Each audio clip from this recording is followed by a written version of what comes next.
Bana, ujambo na karibu sana mtazamaji Bongo Super Media. Hakika mambo yameendelea kuwa mengi kweli kweli katika mitandao mbalimbali ya kijamii kuhusiana na lile tukio ambalo limetokea.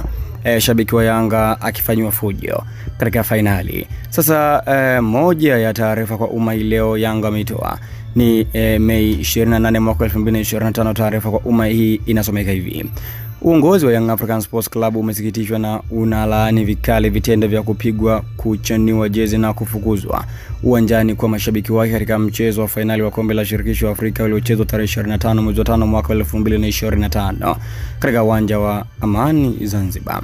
Young African Sports Club tunaamini kwenye uungwana katika mchezo wa soka. Hivyo vitendo walivyofanyiwa mashabiki wetu vinapaswa kulaaniwa na wadau wote wa soka nchini, huku tukiziomba mamlaka husika kuchukua hatua kali kwa wote waliohusika kufanya uhuni huo.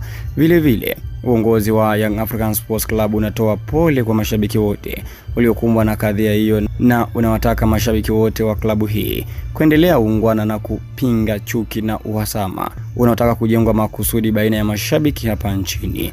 Mwisho, uongozi unaomba mashabiki wote wa Yanga kutolipiza kisasi kwa namna yote ile, na badala yake waendelee kuwakaribisha mashabiki wa timu nyingine kwenye mechi zetu ili tuendelee kufurahia mchezo wa soka, huku tukidumisha ustaarabu wetu wa kulinda amani na usalama wa watu wote wanapokuwa uwanjani. Daima mbele nyuma mwiko. Imetolewa na ofisi ya mtendaji mkuu.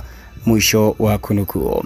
Hiyo ndio taarifa kwa umma ambayo klabu ya Dar es Salaam Young Africans imeiandika na kuitoa kutokana na kile ambacho kina trendi sana katika mitandao mbalimbali ya kijamii kuhusiana na huyu shabiki ambaye alifanywa vurugu. Lakini sio shabiki mmoja tu, ni mashabiki wengi. Mmoja ambaye anaonyeshwa katika video mbalimbali ni shabiki ambaye alikuwa na mke wake pamoja na mtoto akawa anafanyiwa fujo. Maoni yako ni yapi kuhusiana na tukio hili? Unaweza kuandika maoni yako hapo katika sehemu ya comments.